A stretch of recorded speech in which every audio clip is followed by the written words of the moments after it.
آج 29 شوال ہے، موسم حج قریب آ گیا۔ جن لوگوں کے دل بیت اللہ کی زیارت کے لیے تڑپتے ہیں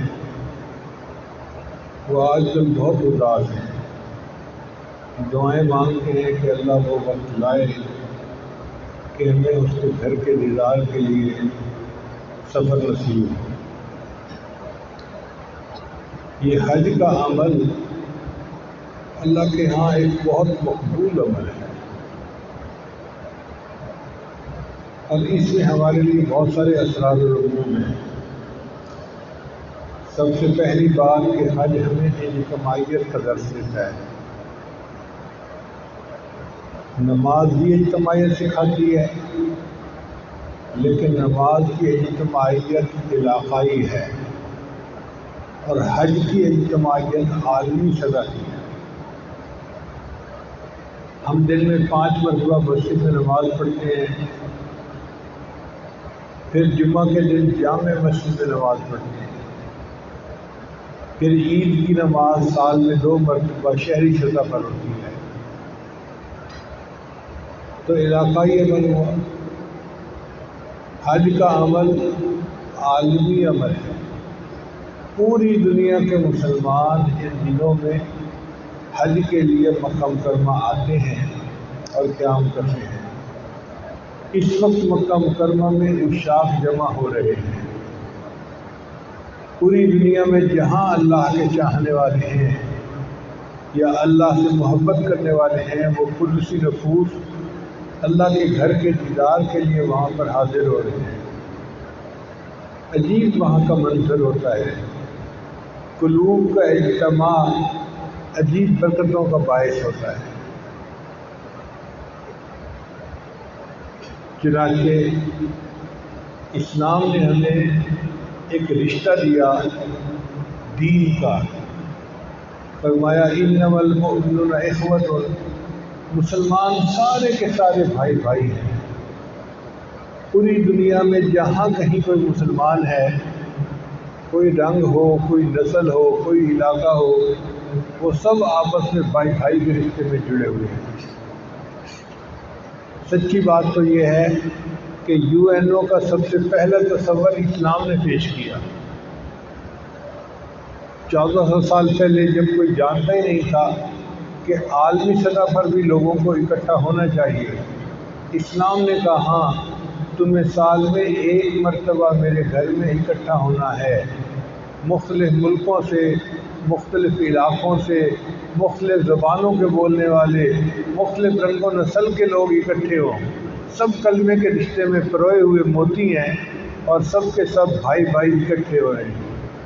گویا یہ اقوام متحدہ کا متحرک اجلاس تھا جو ہر سال ہوتا تھا، 1400 سال سے تسلسل کے ساتھ ہو رہا ہے۔ تو ایک سبق تو یہ کہ اسلام ہمیں اجتماعیت کا درس دیتا ہے، اور دوسری یہ کہ اسلام ہمیں مساوات کا درس دیتا ہے۔ اللہ تعالیٰ ارشاد فرماتے ہیں یا ایھا الناس انا خلقناکم من ذکر و انثیٰ، اے انسانو ہم نے تمہیں ایک مرد سے اور ایک عورت سے پیدا کیا، وجعلناکم شعوبا وقبائل لتعارفوا، اور ہم نے تمہارے قبیلے اور ذاتیں بنائی تاکہ آپس میں پہچان ہو سکے۔ ان اکرمکم عند اللہ اتقاکم، تم میں سب سے زیادہ اللہ کے نزدیک وہ ہے جو متقی ہے۔ تو شریعت نے کہا کہ تم رنگ، وطن اور نسل کی وجہ سے، زبان کی وجہ سے اپنی پہچان مت بناؤ، تم اپنے دین کی وجہ سے پہچان بناؤ۔ چنانچہ حجۃ الوداع کے موقع پہ ایک قافلہ نبی علیہ السلام کے قافلے سے آ کر ملا، تو صحابہ نے ان سے پوچھا کہ تم کون ہو؟ ان کا نحن جماعت المسلمین، ہم مسلمانوں کی ایک جماعت ہے۔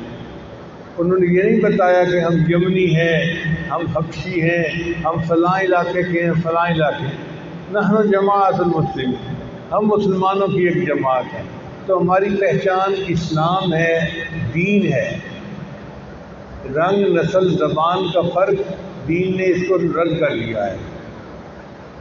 اللہ کے نزدیک نہ گورے کو فضیلت ہے کالے پر، نہ کالے کو فضیلت ہے گورے پر۔ ہاں جو زیادہ متقی ہوگا وہ اللہ تعالیٰ کا زیادہ مقرب بندہ ہوگا۔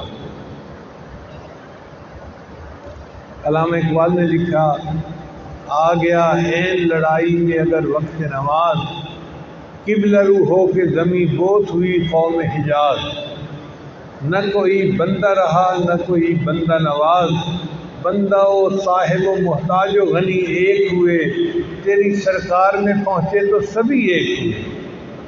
اللہ کے دربار میں پہنچ کے سب ایک ہوتے ہیں، وہیں آقا بھی کھڑا ہے، غلام بھی کھڑا ہے، بڑا بھی ہے، امیر بھی ہے، غریب بھی ہے، سب اللہ کے بندے ہیں، لہذا اللہ کے سامنے سب مسجود ہوتے ہیں۔ تیسرا، حج ہمیں اپنے اکابر کی یاد دلاتا ہے۔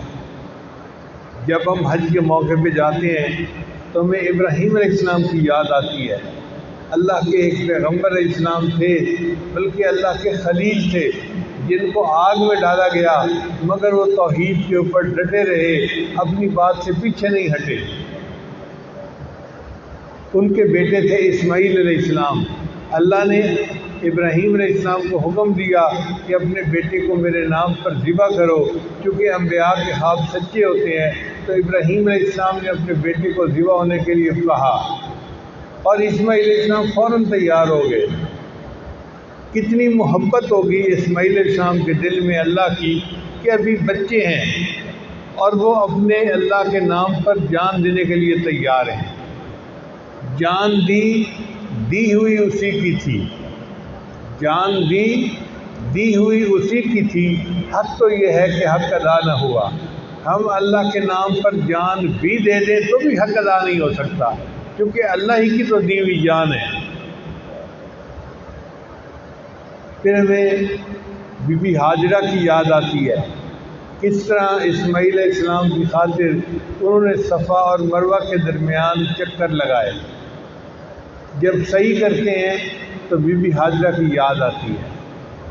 پھر جب منا میں ہم شیطان کو کنکریاں مارتے ہیں تو ہمیں یاد آتی ہے کہ کس طرح شیطان نے ان مقدس حضرات کو اپنے مشن سے ہٹانے کی کوشش کی تھی، مگر وہ جمے رہے اور شیطان کو ذلیل و خوار ہونا پڑا۔ آج اس شیطان کی جگہ پر ستون بنائے گئے ہیں اور حاجی اس کو کنکریاں مار کر اللہ کے سامنے شیطان سے برات کا اظہار کرتے ہیں۔ اور یہ شیطان کو کنکریاں مارنا اللہ کو اتنا پسندیدہ ہے کہ حدیث پاک میں آتا ہے، ہر کنکری کے بدلے اللہ تعالیٰ اتنا بڑا گناہ معاف کرتے ہیں، اگر وہ گناہ معاف نہ ہوتا تو بندے کے لیے جہنم میں جانے کا سبب بنتا۔ اتنا بڑا گناہ ہر کنکری مارنے پر معاف ہوتا ہے۔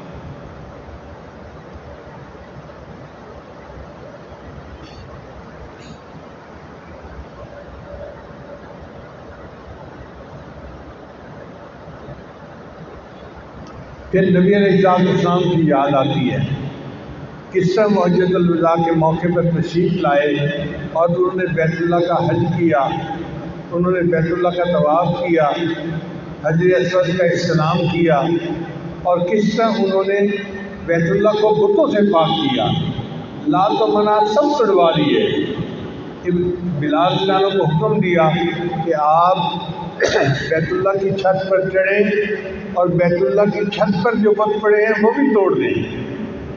چنانچہ قریش مکہ نے دیکھا کہ بلال نام کا ایک نوجوان جس کی کوئی حیثیت نہیں تھی، جو غلام تھا، وہ غلام بیت اللہ کی چھت پر چڑھا ہوا ہے اور وہ بت کو توڑ رہا ہے۔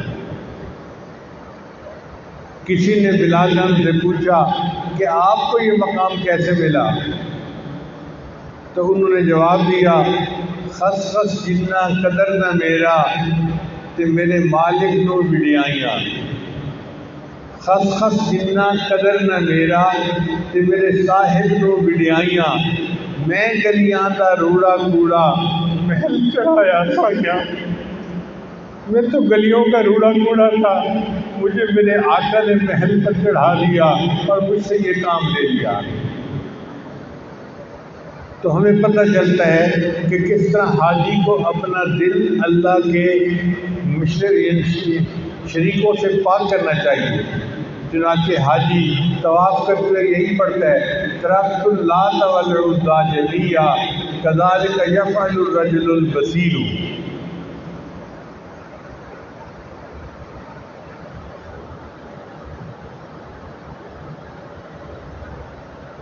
پھر چوتھا نقطہ یہ کہ حج جو ہے وہ سیئات کا کفارہ ہے، گناہ معاف ہو جاتے ہیں۔ نبی علیہ السلام نے ارشاد فرمایا کہ جس بندے نے حج مبرور کیا، حج مقبول کیا، راجع کیوم ولدت امہ، وہ اس طرح واپس اپنے گھر لوٹتا ہے جس طرح اس دن پاک تھا جب اس کی ماں نے اس کو جنم دیا تھا۔ یعنی پیدائش کے دن جس طرح بچہ گناہوں سے پاک ہوتا ہے، حاجی اس طرح گناہوں سے پاک ہو کے واپس لوٹتا ہے۔ اللہ کی شان دیکھیں، چند عمل ایسے ہیں جو ساری زندگی کے گناہوں کو معاف کروا دیتے ہیں۔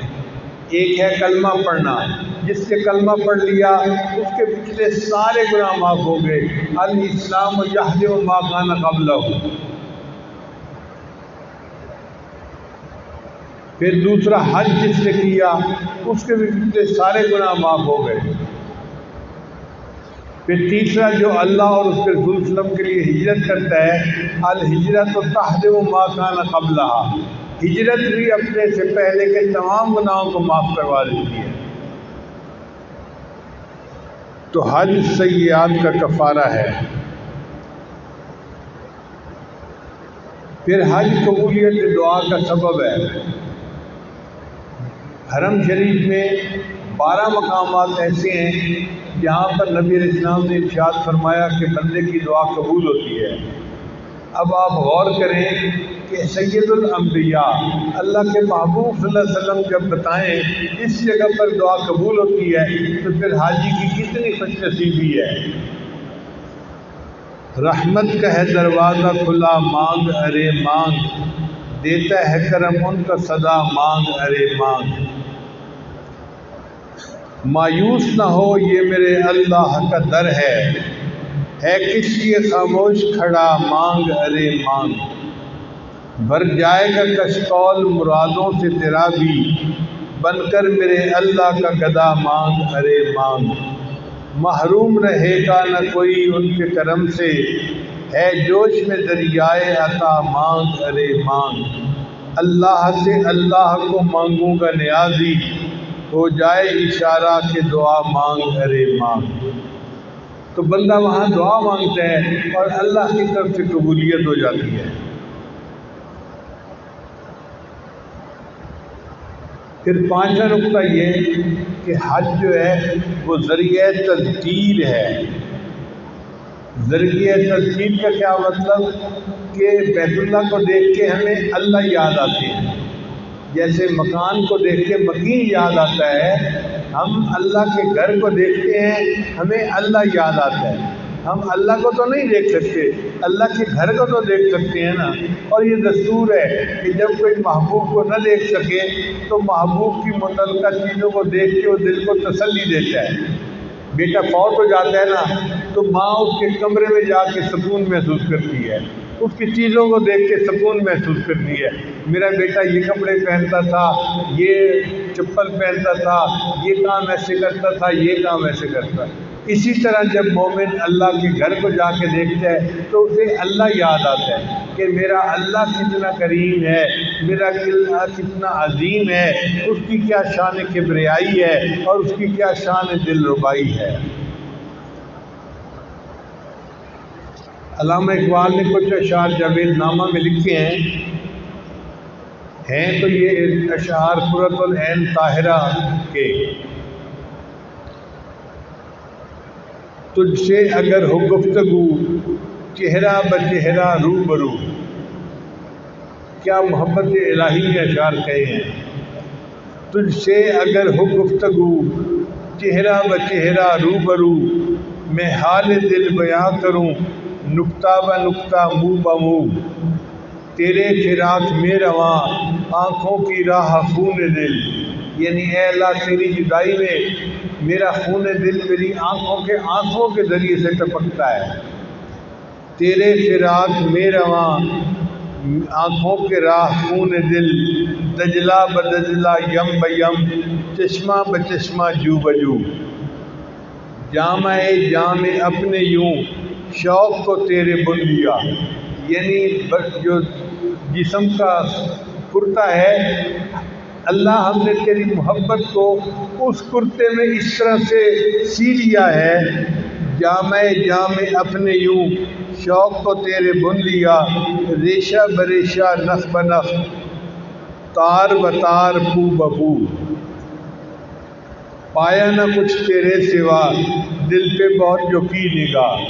کیا بات، اے اللہ ہم نے اپنے دل کو بہت دیکھا اور بار بار دیکھا، تیرے سوا ہم نے کسی اور کو نہیں دیکھا۔ اللہ ایسا دل ہمیں بھی عطا فرمائے۔ پایا نہ کچھ تیرے سوا دل پہ بہت جو کی نگاہ، صفحہ بصفحہ تہ بتہ پردہ بپردہ تو بتو، پھرتے ہیں صورت فقیر ہم تیری دید کے لیے، حاجی اللہ کے دیدار کے لیے پھرتے فقیر بن کے، وہاں بکھرے بال ہوتے ہیں، احرام پہنا ہوا ہوتا ہے اور خوشبو لگا نہیں سکتا، سلے کپڑے پہن نہیں سکتا، کبھی صفا کبھی بنا جاتا ہے، وہاں سے عرفات جاتا ہے، واپسی مزدلفہ ٹھہرتا ہے، پھر واپس آتا ہے، طواف زیارت کرتا ہے، پھرتے ہیں صورت فقیر ہم تیری دید کے لیے، خانہ بکانہ در بدر کوچہ بکوچہ کو بکو۔ تو واقعی اللہ تعالیٰ کے دیدار کے لیے حاجی کو یہ سعادت نصیب ہوتی ہے، وہ یہ سفر کرتا ہے۔ پھر یہ جو حج ہے یہ بندے کے لیے ذریعہ تطہیر ہے۔ تطہیر کہتے ہیں پاک کرنے کو، کہ حج بندے کو گناہوں سے پاک کر دیتا ہے، دل کو صاف کر دیتا ہے۔ آپ نے دیکھا ہوگا آج کل کپڑے دھونے کے لیے واشنگ مشین لگی ہوتی ہے، کپڑا واشنگ مشین میں ڈالتے ہیں، وہ اس کو چند چکر دیتی ہے اور میل جدا کر کے صاف کپڑا باہر نکال دیتی ہے۔ یہ بیت اللہ شریف کا جو طواف ہے نا، یہ دلوں کی واشنگ مشین ہے۔ اللہ تعالیٰ حاجی کو بلاتے ہیں، وہ 7 چکر طواف کے لگاتا ہے اور اللہ تعالیٰ دل کی میل اس سے ہٹا کے اس کے دل کو پاک کر کے وہاں سے نکال دیتے ہیں۔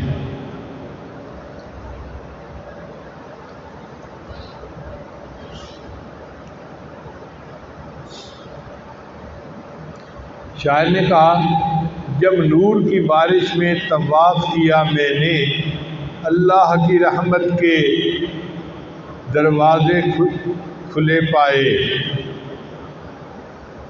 آتی تھی صدا پہ ہم جو مانگنے والا ہو، ہاتھ اپنے محبت سے آگے میرے پھیلائے، جو رزق کا طالب ہو میں رزق اسے دوں گا، جو طالب جنت ہو جنت کی طلب لائے، وہ مائل توبہ ہو میں مائل بخشش ہوں، میں رحم سے بخشوں گا وہ شرم سے پچھتائے، آقائے گدا پرور سائل ہوں تیرے در پر، آقائے گدا پرور سائل ہوں تیرے در پر، میں اور تو کیا مانگوں تو ہی مجھے مل جائے۔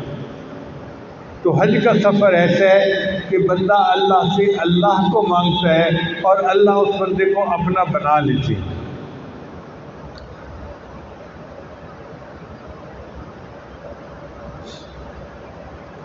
پھر 7واں اور آخری نقطہ کہ حج جو ہے یہ ذریعہ وصل حبیب ہے، ذریعہ وصل حبیب ہے، یعنی اللہ تعالیٰ کے وصل کا ذریعہ ہے۔ اس لیے حج میں ایک عمل ہے، اس کو کہتے ہیں طواف زیارت۔ طواف زیارت کا مطلب یہی ہے کہ بندہ طواف کرتا ہے اور اس کو باطن کی آنکھ سے اللہ تعالیٰ کا دیدار نصیب ہوتا ہے۔ آنکھ والا تیرے جوبن کا تماشا دیکھے، دیدہ کور کو کیا آئے نظر کیا دیکھے۔ ہم اندھے ہیں، ہمیں کیا پتہ چلے، لیکن جن کو اللہ نے باطن کی آنکھ دی ہے وہ ان انوار اور تجلیات کو دیکھتے ہیں۔ چنانچہ حسن بصری رحمۃ اللہ فرماتے ہیں کہ میں طواف کر رہا تھا، میں نے ایک جوان لڑکی کو دیکھا کہ وہ طواف میں اونچے اونچے اشعار پڑھ رہی تھی محبت بھرے، تو مجھے ذرا برا لگا کہ جوان لڑکی ایسے اشعار کیوں پڑھے، تو میں نے اسے ٹوکا کہ اونچے آواز سے اشعار مت پڑھو۔ اس نے مجھے دیکھ کر پہچان لیا، کہنے لگی حسن بصری یہ بتاؤ تم گھر کا طواف کر رہے ہو یا کس چیز کا؟ کہنے لگے کہ میں نے کہا ہاں میں گھر کا طواف کر رہا ہوں۔ جب میں نے کہا کہ میں گھر کا طواف کر رہا ہوں تو وہ مسکرائی اور کہنے لگی جن کے پتھر دل ہوتے ہیں وہ پتھر کے گھر کا طواف کرتے ہیں، اور جن کے دل زندہ ہوتے ہیں وہ ان گھر پر جو تجلیات آتی ہیں ان کا طواف کر رہے ہوتے ہیں۔ تو سچ بات یہ ہے کہ طواف زیارت میں قالب سے بیت اللہ کا طواف کرے اور قلب سے رب بیت اللہ کا طواف کرے، ان کی تجلیات کا طواف کرے۔ دیکھیے اللہ تعالیٰ کا کرم ہے جو اسے اپنے گھر بلایا۔ دستور یہ ہے کہ گھر اس کو بلاتے ہیں جس کو اپنا سمجھتے ہیں، ورنہ تو گھر آنے سے منع کر دیا جاتا ہے۔ ہم نے اپنی آنکھوں سے دیکھا ہے، بھائی بھائی کو گھر آنے سے منع کر دیتا ہے، بہن بھائی کو گھر آنے سے منع کر دیتی ہے، دوست دوست کو گھر آنے سے منع کر دیتے ہیں۔ گھر اسی کو بلاتے ہیں جس کو اپنا سمجھتے ہیں۔ جب اللہ نے حاجی کو اپنے گھر بنا لیا، اس کا مطلب یہ کہ اللہ تعالیٰ اسے اپنا سمجھتے ہیں، تبھی تو اپنے گھر میں آنے کی توفیق عطا فرما دی۔ یہ اللہ تعالیٰ کی طرف سے کشش ہوتی ہے، اس کو جذب کہتے ہیں۔ کئی دفعہ بندہ اللہ کے قریب جاتا ہے، اس کو سلوک کہتے ہیں، اور کئی دفعہ بندے کو اللہ اپنی طرف کھینچ لیتے ہیں، اس کو جذب کہتے ہیں۔ تو یہ جذب ہے جو اللہ تعالیٰ بندے کو اپنے گھر کے دیدار کے لیے کھینچ لیتے ہیں۔ مجدد ثانی رحمۃ اللہ اپنے مکتوبات میں شعر لکھتے ہیں، عشق معشوقاں نہاں است و ستیر، جو معشوقوں کا عشق ہوتا ہے نا وہ پنہاں ہوتا ہے، چھپا ہوا ہوتا ہے، پتہ نہیں چلنے دیتے کہ معشوق اپنے عاشق سے محبت کرتا ہے یا نہیں کرتا۔ عشق معشوقاں نہاں است و ستیر، عشق عاشق بعد و صد طبل و نفیر، اور عاشق کا جو عشق ہوتا ہے وہ 200 ڈھول نغارے بنانے کے برابر ہوتا ہے۔ عاشق روتا ہے، دھوتا ہے، آہیں بھرتا ہے، ساری دنیا کو پتہ چل جاتا ہے یہ کسی کے عشق میں گرفتار ہے۔ تو معشوقوں کے عشق کا پتہ نہیں چلتا، عاشق کے عشق کا پتہ چل جاتا ہے۔ عشق معشوقاں نہاں است و ستیر، عشق عاشق بعد و صد طبل و نفیر، عشق عاشقاں بدن لاغر کند، جو عاشقوں کا عشق ہوتا ہے وہ بدن کو لاغر کر دیتا ہے۔ عاشق بیچارہ نہ کھاتا ہے، نہ پیتا ہے، نہ سوتا ہے، لہذا کمزور ہوتا جاتا ہے، ہڈیوں کا ڈھانچہ بن جاتا ہے۔ عشق عاشقان بدن لاغر کند، عشق معشوقاں بدن فربا کند، اور جو معشوقوں کا عشق ہوتا ہے وہ عاشق کو موٹا کر دیتا ہے۔ جب اللہ بندے سے محبت کرتے ہیں تو پھر بندہ کمزور نہیں ہوتا، بلکہ بندے کی صحت بہتر ہو جاتی ہے، کیونکہ اس کے دل میں محبت ہوتی ہے اللہ کی، اور اس کو پتہ ہوتا ہے کہ اللہ کی میرے اوپر عنایت کی نظر ہے۔ اللہ کرے کہ یہ عنایت کی نظر ہمارے اوپر بھی آ جائے۔ اے اللہ ہم کمزور ہیں، ہم میں سے کوئی ایسا نہیں کہ بیٹا لقمہ مانگے اور ہم اس کے منہ میں پتھر ڈالیں۔ ایسا ہو سکتا ہے کہ بیٹا باپ سے روٹی کا لقمہ مانگے اور باپ اس کے منہ میں پتھر کا ٹکڑا ڈال دے؟ ایسا نہیں ہو سکتا کہ بیٹا مچھلی مانگے اور باپ اس کو سانپ دکھا دے، یہ کبھی نہیں ہوتا۔ ہم برے ہیں، ہم کمزور ہیں، اس کے باوجود ہم اپنے بچوں کے ساتھ اتنا اچھائی کا معاملہ کرتے ہیں۔ اے اللہ آپ تو ہیں ہی اچھے اور ہم آپ کے بندے ہیں، آپ ہمارے ساتھ بھی اچھائی کا معاملہ کر لیجئے۔ اے اللہ ہاتھ پکڑ لیجئے، اپنی طرف کھینچ لیجئے۔ ہمارے اندر ہمت نہیں کہ ہم آپ تک پہنچیں، لیکن آپ اگر چاہیں تو ہمیں اپنی طرف بلا سکتے ہیں۔ آپ کے لیے تو کوئی مشکل نہیں ہے۔ ہم آپ کی یاد میں زندگی گزار رہے ہیں، سر طور ہو سر حشر ہو ہمیں انتظار قبول ہے۔ سر طور ہو سر حشر ہو ہمیں انتظار قبول ہے، وہ کبھی ملے وہ کہیں ملے، وہ کبھی صحیح وہ کہیں صحیح۔ اب کرونا کی وجہ سے کسی بندے کو یقین نہیں کہ وہ حج پہ جا سکے گا یا نہیں، کبھی فلائٹوں کی پابندیاں، کبھی آنے جانے کی پابندیاں، مگر دعائیں تو مانگ سکتے ہیں، تو دعائیں تو ہم مانگ رہے ہیں، آگے توفیق اللہ کی طرف سے ہے۔ شاعر نے کہا تیرا در تو ہم کو نہ مل سکا، تیری راہ گزر کی زمیں سے ہی۔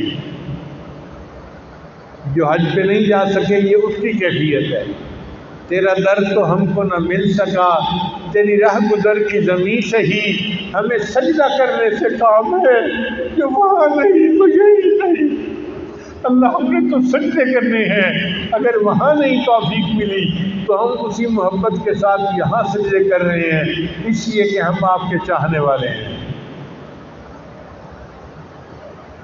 سر طور ہو سر حشر ہو ہمیں انتظار قبول ہے، وہ کبھی ملے وہ کہیں ملے، وہ کبھی صحیح وہ کہیں صحیح۔ تیرا در تو ہم کو نہ مل سکا، تیری راہ گزر کی زمیں سے ہی، ہمیں سجدہ کرنے سے کام ہے، جو وہاں نہیں تو یہیں صحیح۔ لہذا ہم اتنی بات کرتے ہیں کہ اے اللہ اگر ہمیں آپ سے دوستی کرنی نہیں آتی تو آپ کو تو دوستی کرنی آتی ہے نا، آپ ہم سے دوستی فرما لیجئے، آپ ہمارے ہاتھ پکڑ لیجئے، کھینچ لیجئے ہمیں اپنے ساتھ۔ ہم نفس و شیطان کی بندگی نہیں کرنا چاہتے، ہم آپ کی بندگی والی زندگی گزارنا چاہتے ہیں، اور اس گند سے اس دلدل سے آپ ہی ہمیں نجات دلوا سکتے ہیں۔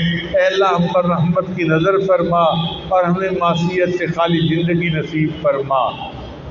وآخر دعوانا ان الحمد للہ رب العالمین۔ توبہ کے کلمات پڑھائے جائیں گے، جو کلمات سچے دل کے ساتھ پیچھے پیچھے پڑھتے جائیں گے۔ پڑھیے بسم اللہ الرحمن الرحیم، لا الہ الا اللہ محمد الرسول اللہ، آمنت باللہ وملائکتہ وکتبہ ورسلہ والیوم الآخر والقدر خیرہ وشرہ من اللہ تعالی والبعث بعد الموت۔ آمنت باللہ کما ہوا باسمائہ وصفاتہ وقبلت جمیع احکامہ اقرار باللسان وتصدیق بالقلب۔ اشہد ان لا الہ الا اللہ واشہد ان محمدا عبدہ ورسولہ۔ استغفر اللہ ربی من کل ذنب واتوب الیہ برحمتک یا ارحم الراحمین۔ ان کلمات کو پڑھنے سے ہم تو غائب ہو چکے ہیں، چند معمولات ہیں جن کو باقاعدگی سے کریں گے تو اللہ تعالیٰ دل کو منور کریں گے۔ پہلا عمل ہے 100 مرتبہ استغفار صبح شام پڑھنا، دوسرا ہے 100 مرتبہ درود شریف صبح شام پڑھنا، تیسرا ہے قرآن مجید کی تلاوت روزانہ کرنا، چوتھا ہے چلتے پھرتے ہر وقت دل میں اللہ کو یاد کرنا، اور پانچواں ہے 10-15 منٹ صبح 10-15 منٹ شام مراقبہ کرنا۔ مراقبے کا طریقہ بہت آسان ہے، اور مراقبہ کرنے سے دل میں اللہ کی محبت پیدا ہوگی، آپ اس کی حرارت کو خود محسوس کریں گے۔ دعا ہے اللہ تعالیٰ سب کو اپنے مقبول بندوں میں شامل فرمائے۔ وآخر دعوانا ان الحمد للہ رب العالمین۔ سنتے